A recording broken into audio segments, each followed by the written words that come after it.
యేసు ప్రభుకి ఈ విధంగా ఏమైనా ఉంది అంటే ఒక వీక్నెస్ ఉంది, ఒకే ఒక వీక్నెస్ ఉంది.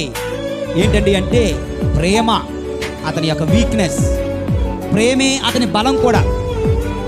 ప్రేమతో సర్వాన్ని చేయిస్తున్నాడు. ఒక్కొక్కసారి ఆ ప్రేమ కొరకు మనలాంటి వాళ్ళ ముందు కూడా ఓడిపోతున్నాడు, లొంగిపోతున్నాడు.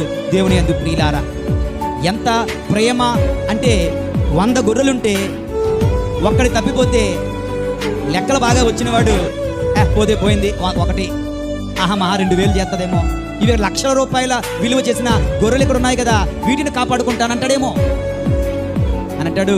వాడన్నిటిని అక్కడే విడిచిపెట్టి ఆ ఒక్కటే నాకు కావాలి అని అంటున్నాడు.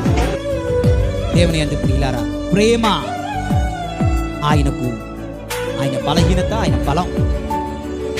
ప్రేమే సర్వం.